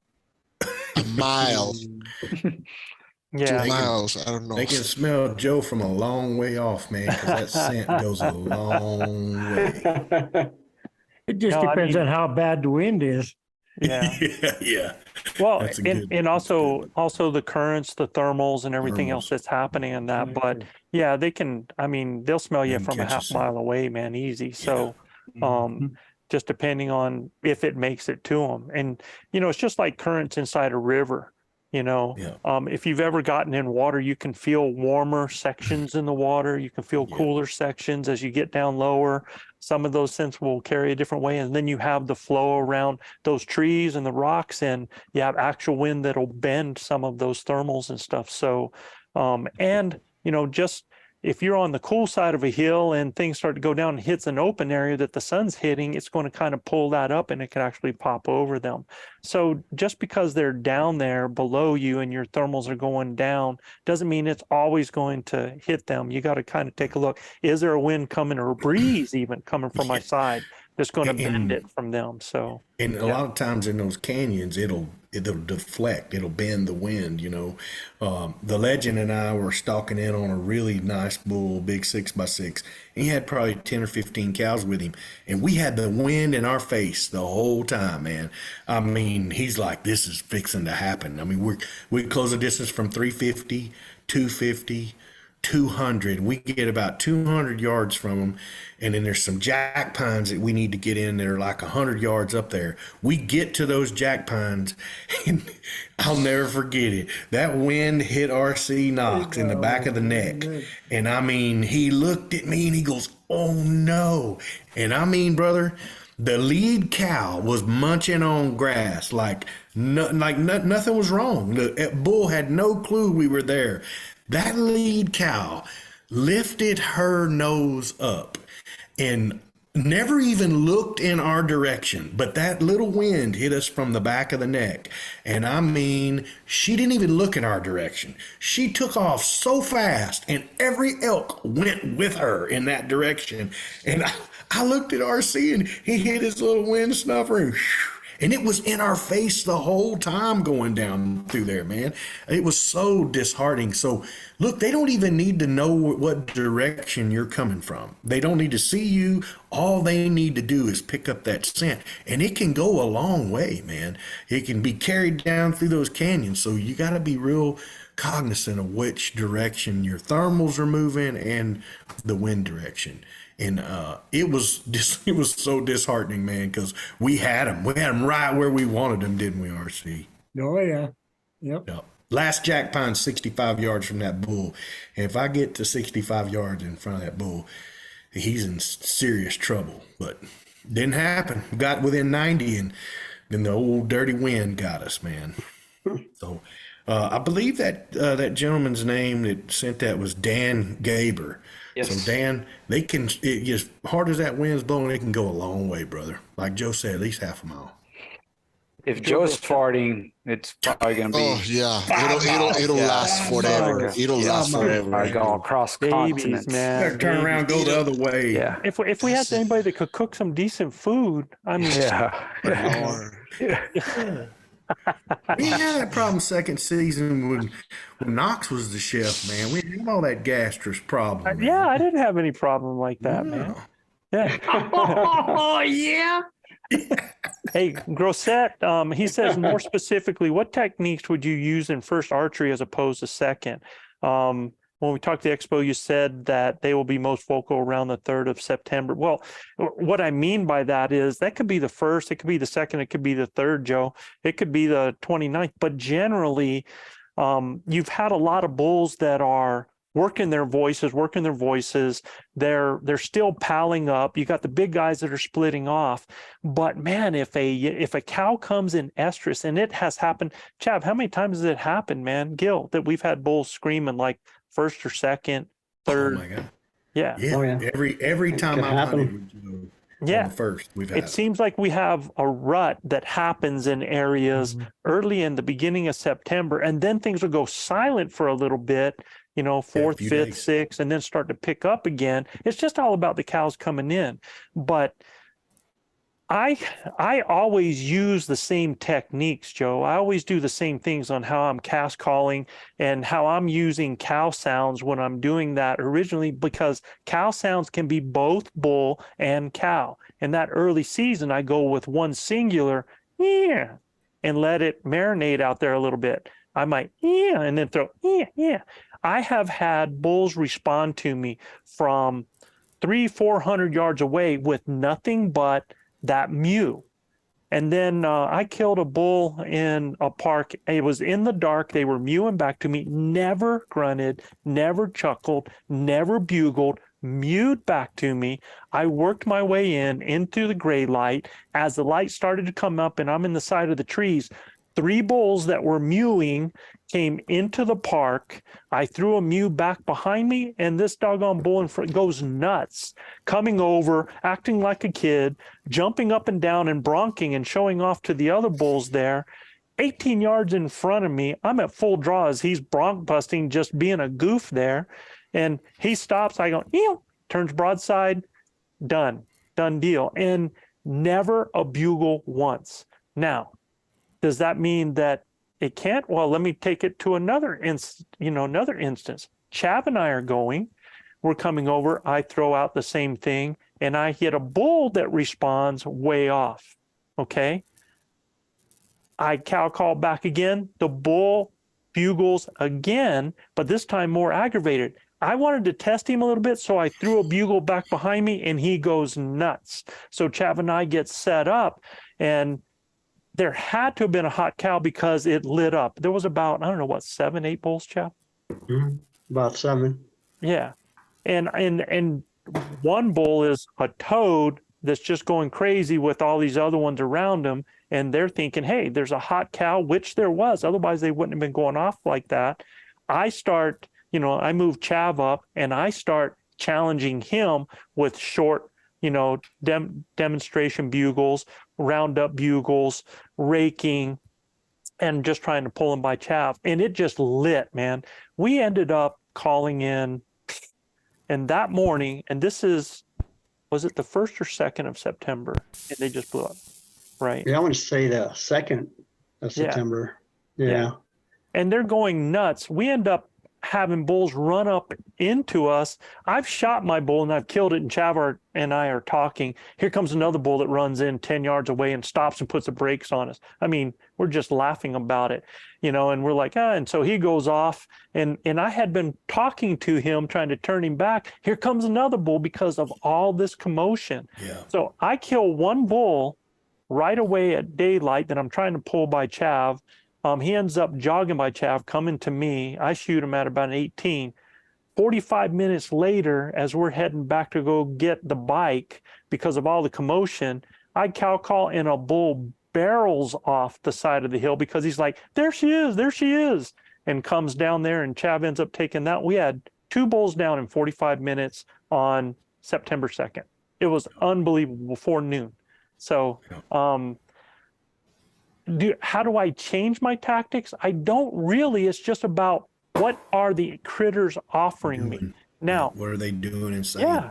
Now, if I hear a bull that's going off and he's got a whole bunch of satellite bulls around him, then I'm going to go scenario and I'm going to create my own party, my own rut fest, and I'm going to be a bull with cows moving away from that group up onto a ridge just like they do and try to pull those satellites away from that one bull that's screaming. That's how we pulled the one to Gilbert. And then I end up doing what we call a cow pickle.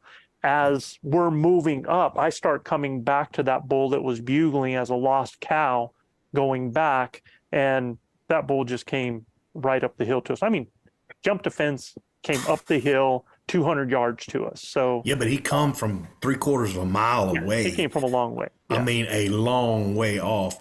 And it was one of the most awesome displays of calling I've seen in my life. I mean, to call him from that far, and then he went to a wallow before he came towards the fence and wallowed and then jumped the fence and then stood there for 8 minutes looking at us straight on, at 35 yards. And Joe finally got him to, he was so confused, man. He was like, I know there's elk up here, man. I heard it, and he was so confused. But the most important part of that kill was where we were set up. We were set up where he had to actually come up over the hill to see us to a stop and scan spot that was within 35 yards. So yeah, that setup was key, huh? Yeah, the setup is key, man. Key.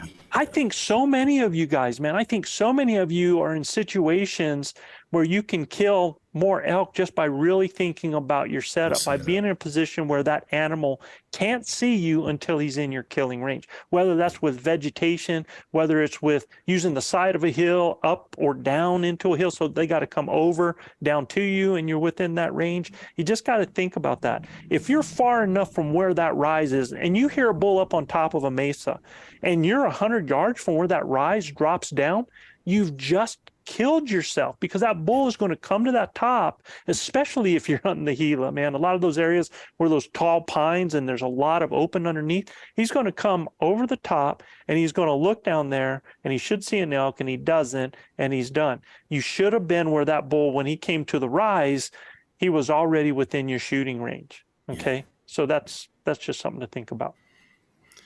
Yeah. Even with Troy's question and in this question, it was early. I think it was the 6th when I killed my giant bull. It was early. The elk had kind of shut up, and then we got into them. And Joe and Joe and the boys and Tucker were coming up from behind us, and it was me and Chav. We actually heard these bulls blowing up on this far ridge. So we just beat feet as hard as we could go to them, got right in the middle of them, and literally we know there's about 30 cows, and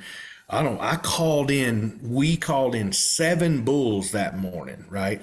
And I was going to kill a cow. Cow walked in at 12 yards. I draw my bow.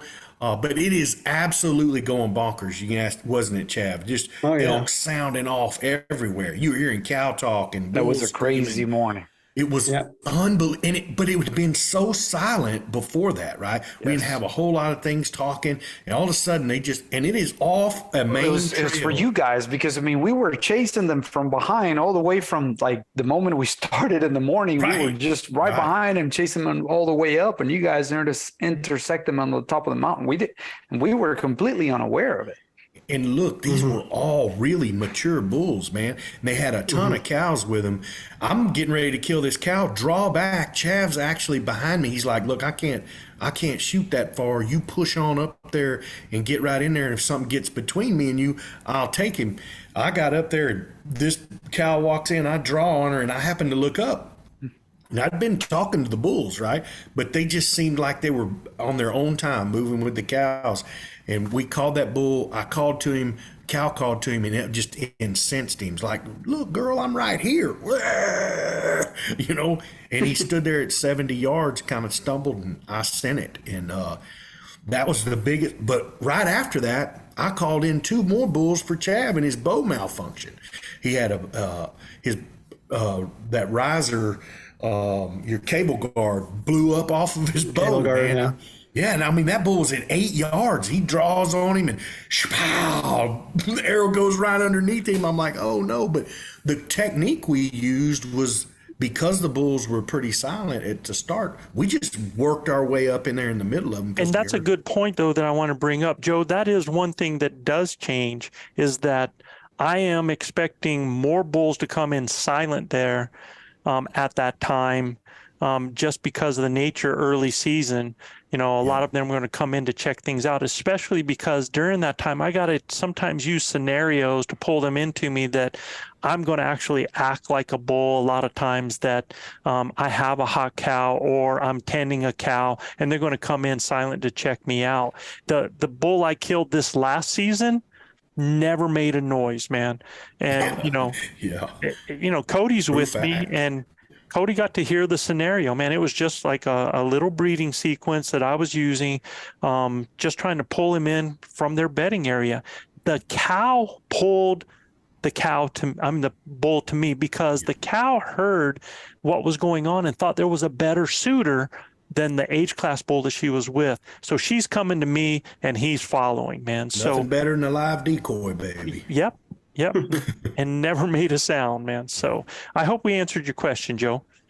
Now we also have some questions concerning partner or solo calling, guys, too. See, I have one here. It says the question was, who do you suggest should be the one to move, the caller or the shooter, if the elk is not approaching as planned? Who should move?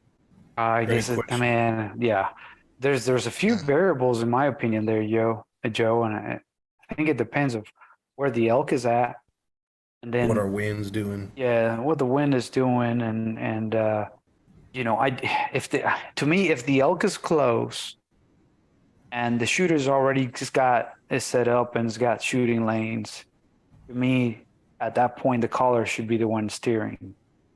But if the elk is far, I think you still need to make some, have some ground to make, to try to get, get as close as possible.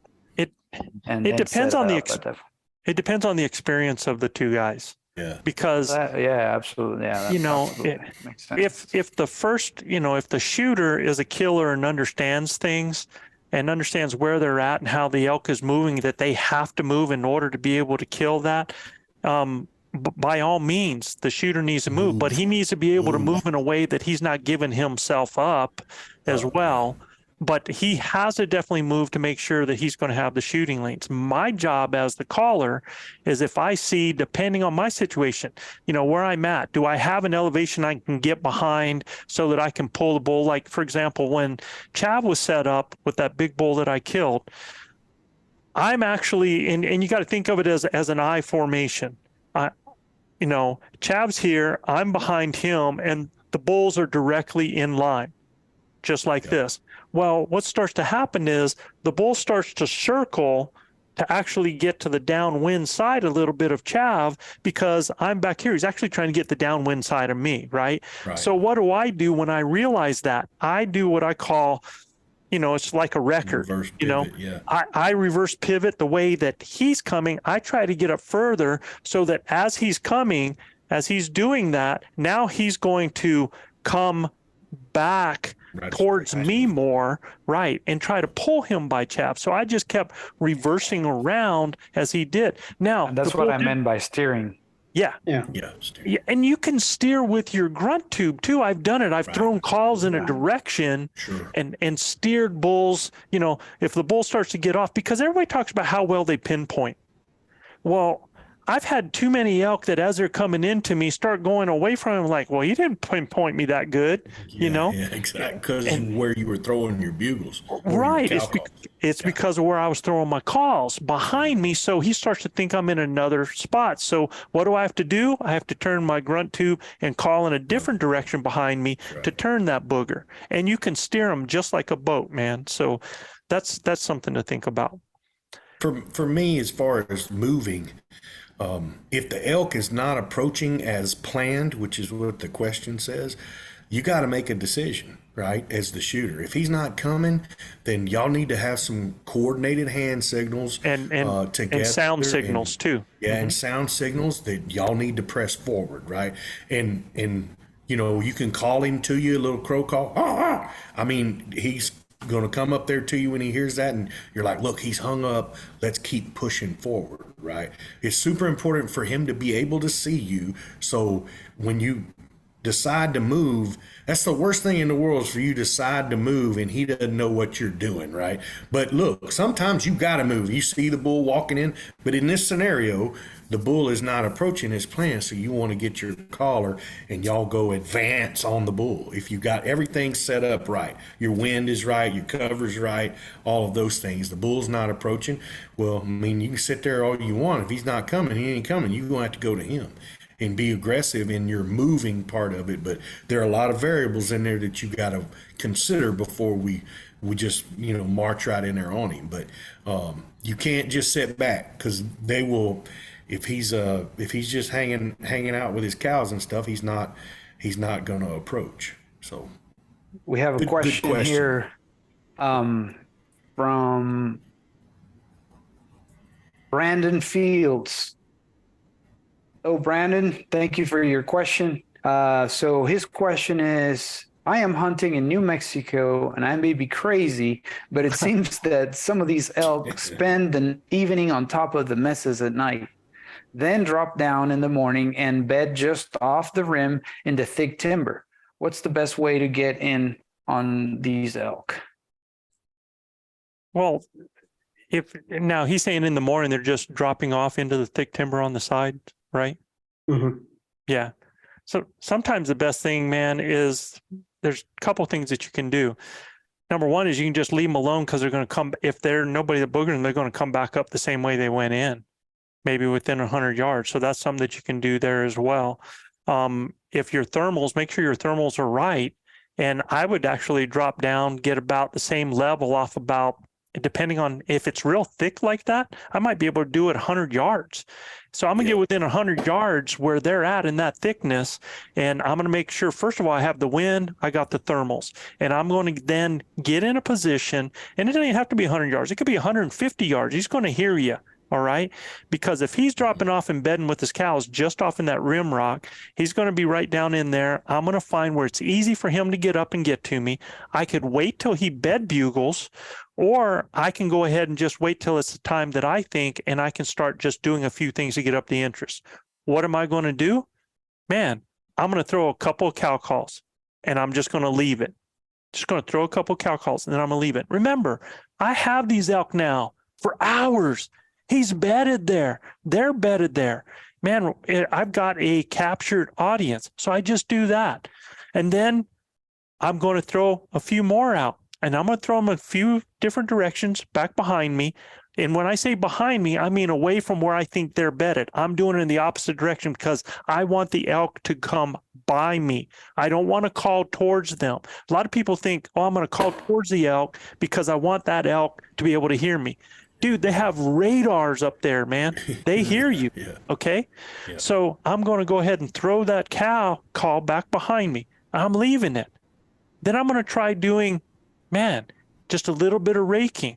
And especially if it's early season, if it's a little bit later season, I might even just throw in some moans, some grunts, some pants, just like that. And then I'm going to leave that. Just let him hear those noises that might signify that I'm a bull tending some cows in that area that possibly could be coming in. Glunks, man, little frustrated whines, raking, and you might even just get just a little bit of a bugle going in there. Just something that's like, and it's not a topped out bugle. Give me a sec. Let me grab this here real quick. So it's going to be something that's just like,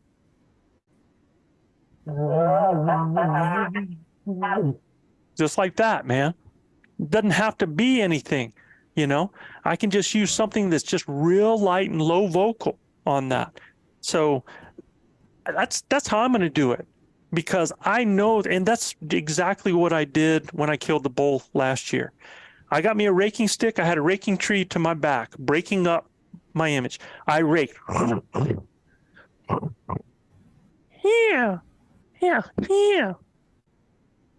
Leave it, a little bit of glunking, some low puffs and moans.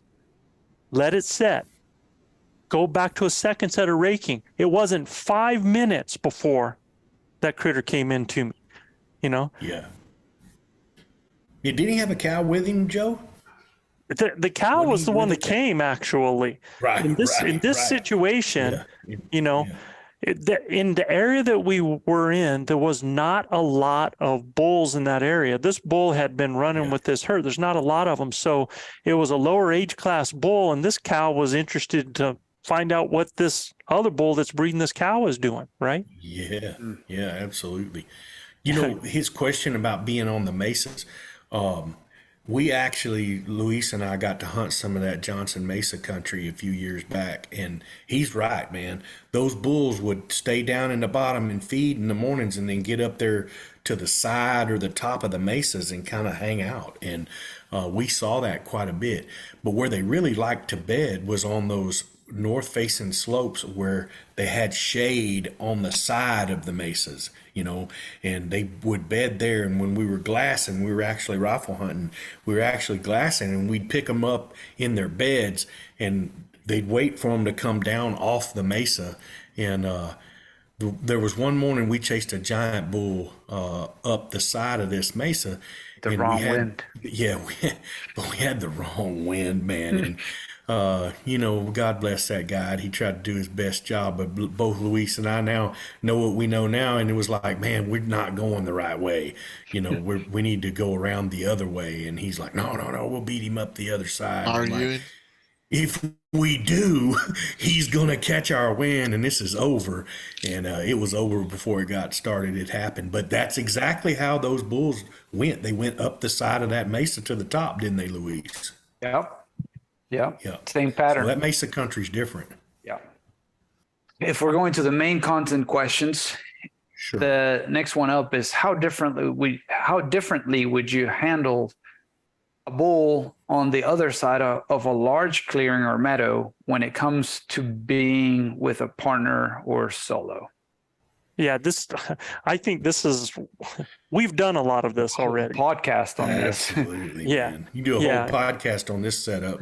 Yeah, because, and we'll just say it like this, is number one, if you have a bull on the other side of a meadow, do not come to that edge and start calling that bull, because it's just like I said. Remember, everybody, elk want to confirm first visually. Elk are visual first, okay?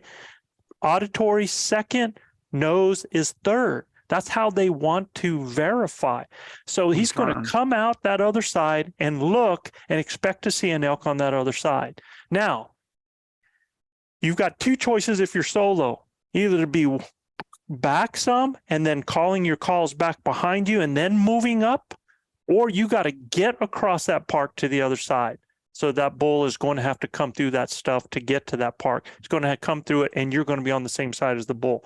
With a partner, we've done this. Manano and Luis and I have done this where they were on the edge of the park, but where was I? Yeah, way back up there on the top of the ridge, calling them off, calling them out, pulling them in, steering them. In fact, I wasn't even using my diaphragm call. I was using a borrowed call. Borrowed call, yeah. Yes. And you kept it. It was a gift. You want it back, my brother? Yeah, he's not a team He player. tried giving it back. I'm like, no, man, you're good. I thought we were in a relationship. Soaked it in some good Weller and it'd have been all right. Knox, we'd have poured a little Weller on it, it'd have been okay. I don't mind spending another week, breaking sterilize it. If you have a partner, you have a lot of different choices, because if you have a partner, you can put your partner on the edge and you can get way back there, 200 yards, 250, and try to pull that critter, depending on what the topography is doing. You want to try to use an area that they're going to funnel to, across, and from in order to get to you, man. So but your that's partner's something. Got to stay quiet if he's on that edge. He can't talk at all. Otherwise, when they pop out, they're going to be looking for not only looking for where Joe's at, but they're going to be looking for where that the hunter, if he decides, okay, well, I'm gonna cow call while my guy's back there doing what he's doing, not a good idea, especially if he's on the edge. And be ready, because that bull is actually, if that bull comes across that park, depending on how big it is, they're going to stop out there 20 yards or so, and they're going to do that to look into the trees. They're going to check that it's safe before they go up into them. So get ready. If that bull comes up, what's that? Go ahead, Joe. If that bull comes and stops out there, it's going to continue to walk forward, right? It's just checking right now. And depending on where your caller's calling from, if you're over on the side and he's looking up, that bull's getting ready to come broadside. Okay. Yeah, like Tom Bull last year, he tried to leave twice. He wasn't, we're in a big, huge opening in a little finger of wood line we're set up in, and he's not seeing any elk. And he popped out there, and left once. I called him back again. And this time he runs right out in the middle of this opening, and he's like, man, I do not understand this. And he even made a circle, went around a circle with his head up in the air like he's getting ready to leave the ball game. And that last little chuckle, that did it, man. He was like, I gotta go now. I gotta find out. And he just come walking right into Tom's life at 40 yards, and that was it. But man, it was so easy to blow that up because he had so much distance to look at it, right?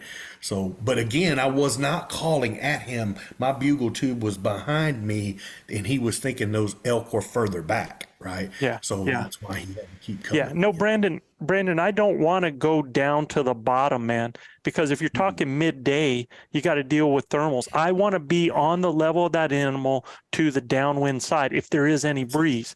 So, Great point. I'm actually going to enter from however that breeze. And understand, if you're coming from the top of a mesa, it's going to be different on the side than what it is on the top. So you better be ready for that. Now, if it's hitting you on the side of the face and you've got the rim rock just like that, you can pretty much be sure that you're going to have the wind in your face when you come down. But you got to be careful if you have the wind in your face, because on the side of that hill, depending on how it's going, it could actually be hitting that side and working in a direction one way or the other. So you got to understand how that's moving. Okay. But no, I wouldn't go down to the bottom. I would get on that critter's level and not, I'd say 150, 200 yards, depending on how thick it is. And I would pick my setup, a place that they've got to come and find me, and be in my shooting range when they come into me. All right. And hopefully I can hear them, especially if it's in the thick stuff, if they come in silent, because that bull could come in silent, but he might come over just to check you out because he already knows where his cows are. All right. But I wouldn't go down in the bottom, because now you're asking for thermals to go up. Nano, you got a question, brother? Yes, sir. I got one here. Is a solo hunter actually set up for a failure without someone to pull the elk by them?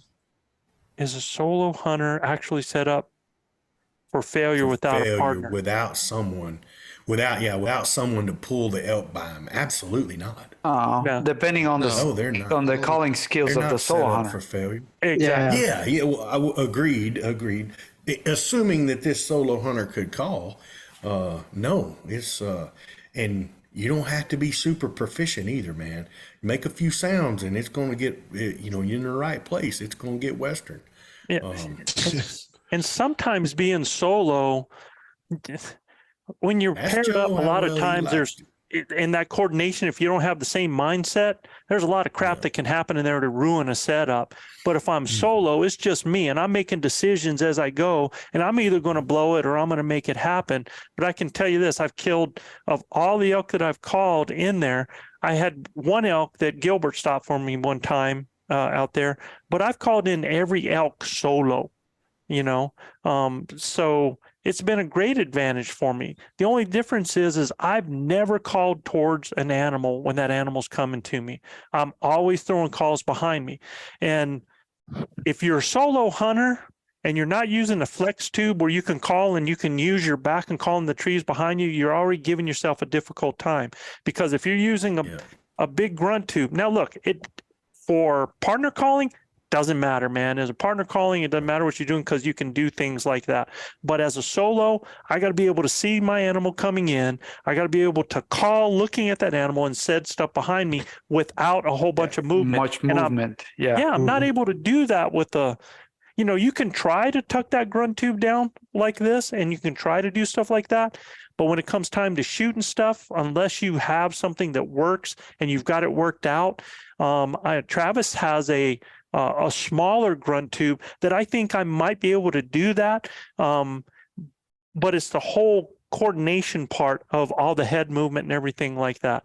That's why I say, Travis and those guys travel in partners when they do that. And that's why I say it doesn't matter with that, man. You just want a good grunt tube that you can make some good sounds, and there's a lot of really awesome ones out there. I think sometimes guys try to get too loud. They hear how well some of those big tubes sound, and they do a lot of volume. Well, that's great when you're trying to reach out.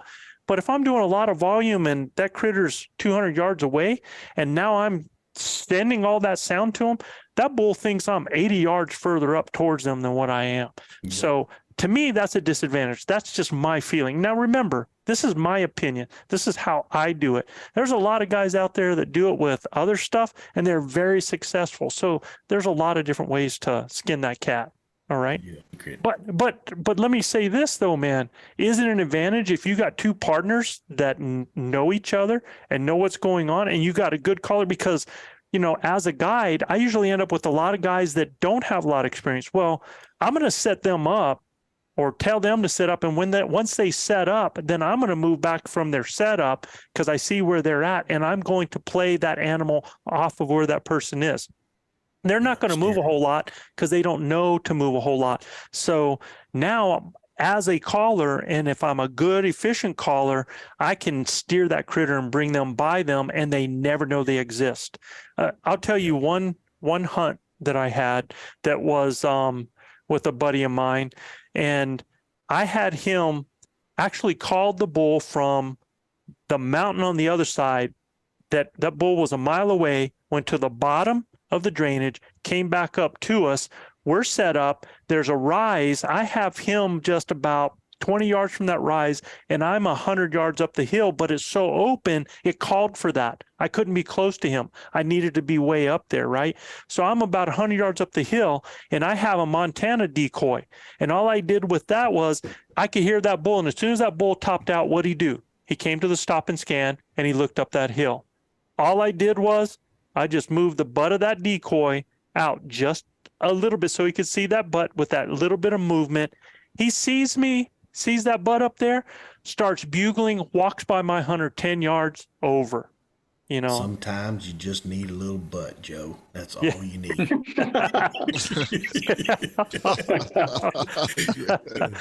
Oh my Moral of the story. Moral of the story. All right, man. So it's 9:30, and it's been a night. We've got some stuff we're going to do. It's been an awesome night, man. Let me bunch of winners. Bunch of winners. Yep. I'm going to read off those winners here. The 6th package was Jacob Duran. The 5th package was Cody Didier. The 4th package was Steve Hahn. The 3rd package was George Ball. The 2nd package was Albert Guy. The grand prize package winner was Kevin Doro. And the runner-up for that grand prize, in case something happens with Kevin, is Vince Martinez. So, Vince, you better be ready, buddy. Okay? Be ready, Vince. Be ready, boys. Get it all ready to go. Joe, what an epic show tonight, man. This was one of our first ones we've done like this. We definitely had one last year, but it sure wasn't the magnitude of this.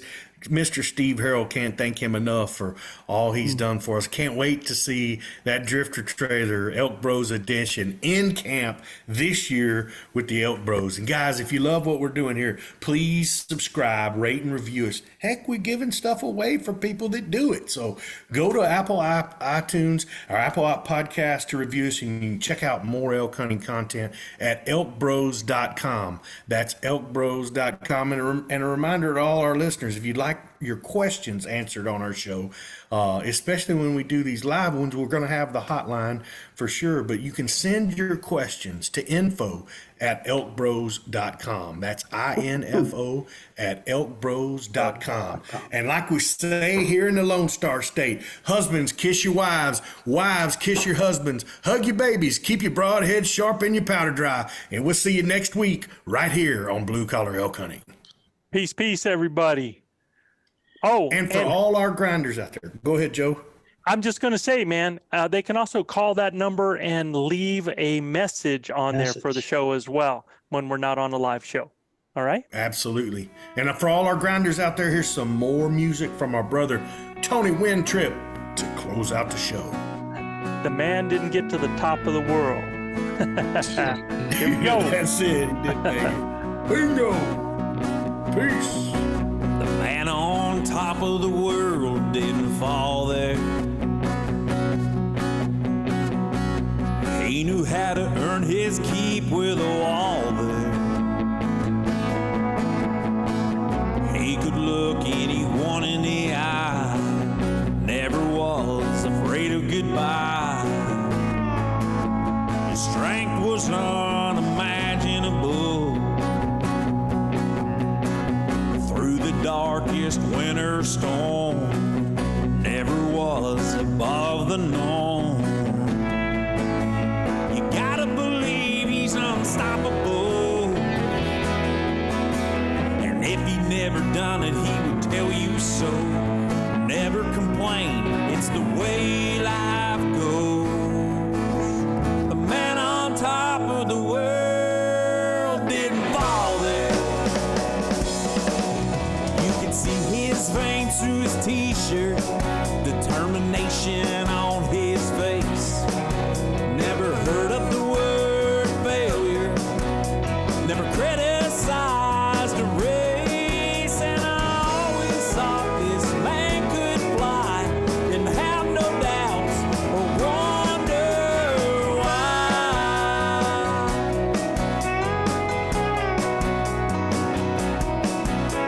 And I know he will never crash and burn. He set the tone, that's how I learned. The man on top of the world didn't fall there.